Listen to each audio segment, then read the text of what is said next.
मैं हुसैन इकबाल हूं, आप मेरा यूट्यूब चैनल देख रहे हैं। तो जनाब आपको याद होगा इमरान खान साहब ने एक बार एक जुमला बोला था कि मैं कल्ला ही काफी हूं, और अब भी वो वक्त शायद दोबारा आ गया, क्योंकि पाकिस्तान तरीके इंसाफ की क्यादत इसने लगता है कि अपने आप को बरी जिम्मा कर लिया इमरान खान साहब की रिहाई पर। वो कहते हैं जनाब ये इमरान खान साहब का मामला। और अली मीर गंडापुर साहब, इनको भी याद करवा दें कि आज से कोई 51 दिन पहले इन्होंने लाहौर में खड़े होकर 13 जुलाई 2025 को यह बात की थी कि इमरान खान को 90 दिन के अंदर रिहा करवाएंगे या सियासत छोड़ देंगे। अब ये अली मीर गंडापुर साहब को याद करवा दें कि सिर्फ 39 दिन बाकी हैं आपके पास, उसके बाद आपको सियासत छोड़नी पड़ेगी। फिर बैरिस्टर गौर साहब ने जो बात की है वो आपके साथ शेयर करेंगे, और साथ आपको ये बताएंगे कि ख्वाजा आसिफ साहब जो इन्होंने शायद सियासी खुदकुशी का फैसला कर लिया। उन्होंने आज जनाब बाकायदा अपनी ही जमात को चार्जशीट कर दिया और इस चीज का एतराफ कर लिया कि निजाम डिलीवर नहीं कर पा रहा। और साथ जो नवाज शरीफ की सियासत का जनाजा आज उन्होंने निकाला, तो जनाब उसके बाद ये लगता है कि ख्वाजा आसिफ साहब अब सर पे कफन बांध के फिर रहे हैं। जनाब वीडियो का आगाज करते हैं, लेकिन सबसे पहले आप सब्सक्राइब कीजिएगा और वीडियो को लाइक करें और कमेंट लाजमी कीजिएगा। अब जनाब शुरू कर लेते हैं ख्वाजा आसिफ साहब की तकरीर से।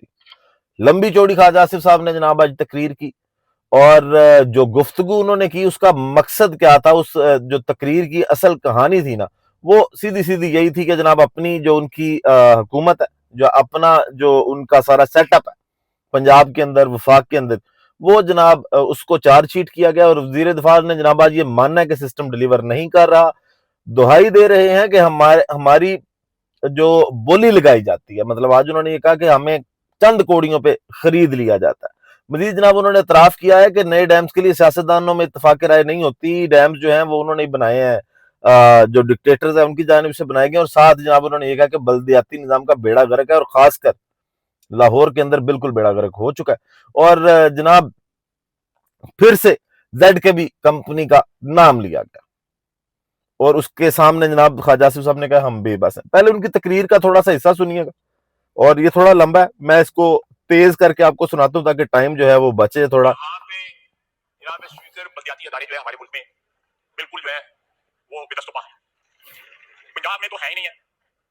आपने बहुत से लोगों ने, रविंद्र साहब भी इसमें शामिल हैं, इन्होंने भी जब तरमीम हुई है डेवोल्यूशन वाली, बड़े लोग उसमें क्रेडिट लेते हैं, लेना भी चाहिए, मुझे कोई इतराज नहीं है, देना भी चाहिए। लेकिन आप बताएं कि ये सारी डेवोल्यूशन जो है कराची, लाहौर, क्वेटा और पेशावर तक हुई है, क्या आपका सिस्टम जो है डिवॉल्व हुआ है शहर के लेवल पे या गांव के लेवल पे या तहसील के लेवल पे या जिले के लेवल पे? नहीं हुआ। Power rest with provincial Capitals. आप डिवॉल्व करें, वंड खाओ खंड खाओ, आप पावर डिस्पर्स करें, पावर डिस्पर्स करेंगे वो मल्टीप्लाई होगी, उसमें आवाम को एहसास होगा। आपके बल्दियाती अदारे जो है शहरों में, गांव में, तहसीलों में जो है हिफाजत करेंगे आपके सिस्टम की, क्योंकि वो जवाब होंगे, उनकी कुंडी जो है खटखटा सकेगा कोई ना कोई वोटर उनका आगे मोहल्ले में या किसी भी आबादी के अंदर। लेकिन हम बल्दियाती अदारों को एक सियासी मकासद के लिए टूल समझते हैं, आवाम के लिए, हम आवाम को एम्पावर करने के लिए टूल नहीं समझते, अपने आप को एम्पावर करने के लिए टूल समझते हैं। एक जामे, potent, robust local government system आपको चाहिए जो ये शहरों में, गलियों में, मोहल्लों में, गांव में, तहसीलों में, डिस्ट्रिक्ट में जो है उनको जो है उनकी खिदमत कर सके। जनाब स्पीकर, डिक्टेटरों की बात हो रही है ना, ये भी की है मेरे वफादार ने। आपके यहाँ पे बल्दियाती इंतखाबात 72 के साथ हुए, 79 में हुए, अली मोहम्मद खान साहब 87 में हुए, 91 में हुए, और उसके बाद 97 में हुए, और उसके बाद मेरा ख्याल 2001 में भी हुए। उसके बाद जो है फिर लंबा बीच में ऐसा आया, उसके बाद 93 में हुए। मतलब आप किसी मुल्क में ये इंतखाबात जो है उनकी डेट जो है अनसर्टेन नहीं होती। हमारे मुल्क में जो है, हमारे मुल्क में जो है इंतखाबात की, बल्दियाती इंतखाबात का डेट जो है या कानून का भी किसी को नहीं पता होता कि कानून क्या आना है। हर जो है बसरे इक़्तिदार तबका जो है उस कानून को जो है अपने नाम के मुताबिक जो है वो कपड़ा काटता है। मेरी दरखास्त है कि जहां पॉलिटिकल सिस्टम आपने मजबूत करना है, बल्दियाती निजाम को जो है, पोटेंट बल्दियाती निजाम को जो है बहाल करके, वहां जो है ये इस किस्म के लोग जब ZKB जैसे लोग जो आते हैं, आप उनको बड़ा पुराना जानते हैं जनाब स्पीकर। मैं उनकी एक और भी वारदात थी, वो उसकी ऑफर मुझे भी हुई थी जब मैं minister of water and power था। तो ये लोग जो है, और ये लोग खरीदते हैं हमें, हमारी बोली लगाते हैं और हम बोली लगवा लेते हैं। Why they are there in our house? को पॉपुलर सपोर्ट है उनकी, किसी पार्टी को बिलोंग करते हैं वो, राय साहब किसी पार्टी को बिलोंग करते हैं, तो पॉलिटिकल स्ट्रगल है उनकी। आप जब पीछे जाए, 25-30 साल पीछे जाए, आपको पता लगेगा ये कहां से आए। आप जब इस किस्म के पॉलिटिकल एडवेंचरर्स जो हैं उनको अपने सिस्टम में लेके आएंगे, तो फिर वो इसी तरह ट्रीट करेंगे जिस तरह ZKB ने सियालकोट को ट्रीट किया।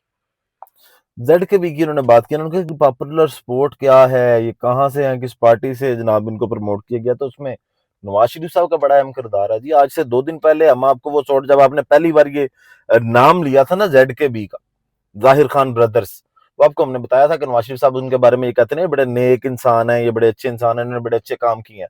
और काम कौन से किए हैं?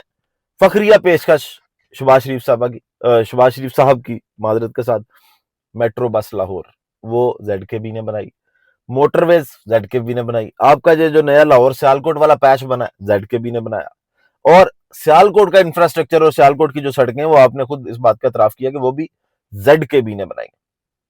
आप अगर ये बातें कर रहे हैं तो फिर इसका मतलब है आप चार्जशीट किसको कर रहे हैं? नवाज शरीफ साहब को। आप उनकी सियासत का जनाजा निकाल रहे हैं, जो खड़े होके जनाब इज्तिमा के अंदर इनकी तारीफें करते रहे हैं कि जनाब ये बहुत अच्छा ग्रुप है और ये बड़े नेक इंसान है, और आज आप कह रहे हैं कि वो उनकी सपोर्ट क्या है? आपको नहीं पता उनकी सपोर्ट क्या है? कौन इनको सपोर्ट करता रहा?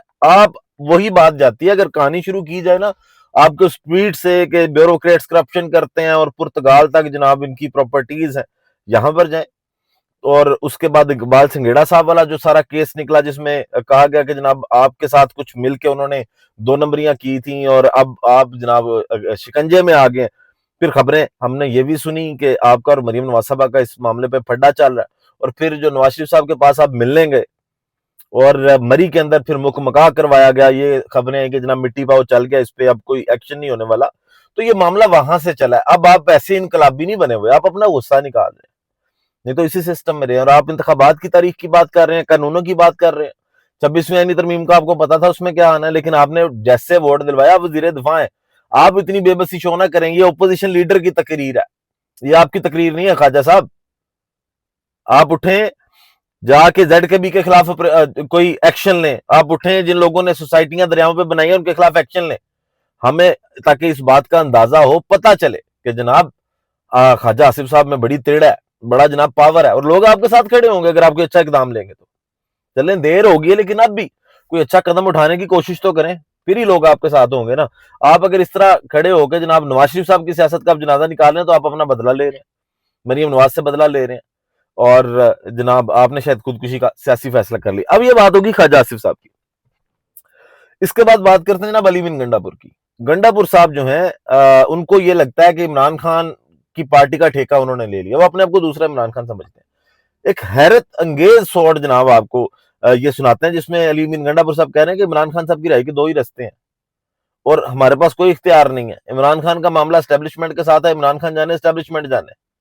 तो फिर आप, फिर वही बात है कि क्या लेने आए हैं, तो कुछ मुंह से निकल जाता है। अब जनाब सुनिएगा जरा, गंडापुर साहब से पूछा गया तो क्या कह रहे हैं। देखिए इमरान खान साहब की रिहाई, देखिए 2 तरह की इमरान खान की रिहाई में जो रुकावटें हैं 2 है। एक रुकावट है कि मुल्क में कानून नहीं है, आईन नहीं है, तो वही बड़ी रुकावट है। जब कानून फाल हो जाएगा मुल्क के अंदर, खान साहब यहाँ हो जाएंगे। दूसरा ये है कि खान साहब का जो है इस वक्त जो मसला चल रहा है एस्टेब्लिशमेंट के साथ, वो मसला हल हो जाए। वो खान साहब ने खुद ही करना है, सारी बात मेरे पास इजाजत है नहीं। तो बाकी खान साहब जंग लड़ रहे हैं, खूब जंग लड़ रहे हैं, और जो हालात हैं आपके सामने है। और बस यही है कि हम तो खड़े हैं अपने नजरिए के साथ उस वक्त तक जब तक हमें अपना मसला से नहीं होता। ये जनाब वो कहते हैं कि इमरान खान साहब जाने एस्टेब्लिशमेंट जाने, मैं कुछ नहीं कर सकता, मेरे पास उसका इख्तियार नहीं है। आप कुछ नहीं कर सकते तो आप फिर मेहरबानी करें, आप जान छोड़ दें। और किस नजरिए के साथ आप खड़े हैं, अब आज तक किस बात पे खड़े हैं, सबको पता है कि आप हमेशा, या अगर लोगों की लेके आने की जिम्मेदारी थी आपकी, तो आप उसमें से भी गायब हो गए। और ये सारी चीजें जो है, अब गंडापुर साहब ने अगर ये बात की है तो फिर वही बात है कि इनको रिमाइंडर है कि जनाब 39 दिन के बाद लोग आपके गिरेबान को आएंगे कि जनाब आपने कहा था लाहौर में खड़े होकर ये बड़क मारी थी। क्योंकि बड़के मारना गंडापुर साहब का शेव है कि आप 90 दिन में इमरान खान साहब की रिहाई करवाएंगे। और अगर आपको ये लगता है कि इमरान खान को आपकी जरूरत है, तो जनाब नहीं, इमरान खान के पास जब तक अवाम की ताकत है, अवाम का वोट है, अवाम के अंदर मकबूलियत है, आप लोग, आप जैसे बहुत से लोग पाकिस्तान तरीके इंसाफ में आए और चले भी गए, जिनको ये लगता था, आपसे पहले जो सीएम थे ना केपीके के परवेज खटक साहब, उनको भी यही लगता था कि जनाब वो बड़े पॉपुलर है और उनकी वजह से इमरान खान खड़ा। जब वो भी चले गए थे तो कोई फर्क नहीं पड़ा। आज वो शहबाज शरीफ साहब की गोद में बैठे हैं, एक अलग बात है। फिर मिस्टर गौर साहब की आखिर में बात करते हैं जनाब। आज उन्होंने कहा कि इमरान खान साहब ने जो फैसला किया है असम्बलियों से जाने का, कायमा कमेटी से इस्तीफे दे दिए हैं, हम जनाब हो सकता है असम्बलियों से भी इस्तीफे दे दें, बाहर चले जाएं। इसी तरह का इशारा जो है वो शेख वकास अकरम साहब ने आज एबीएन के प्रोग्राम पे बैठ के दिया, और वो भी कहते हैं कि जनाब 1.5 साल सिस्टम में बैठ के देख लिया, कुछ हासिल नहीं हुआ। अब अगर असम्बलियां छोड़ेंगे तो सड़कों पे आएंगे, और अगर सड़कों पे आएंगे तो फिर सिर्फ अवाम दिखाई देगी, फिर ना बैरिस्टर गौर साहब दिखाई देंगे, ना जनाब शेख वकास अकरम साहब दिखाई देंगे, फिर इमरान खान दिखाई देगा। इमरान खान के नाम पर निकली हुई, उसके बयानिए के साथ खड़ी हुई अवाम निकली दिखाई देगी। जैसा कि 14 अगस्त को एक डेमो देखा गया कि इमरान खान साहब को किसी क्यादत की भी जरूरत नहीं है। कि इनको जनाब कोई कहे कि जनाब आप बाहर निकलेंगे तो इमरान खान साहब के लिए कोई कैंपेन चलाई जाएगी। तो जनाब ये अभी तक की ताज़ा तरीन अपडेट्स थी। वीडियो का इख्तिताम कर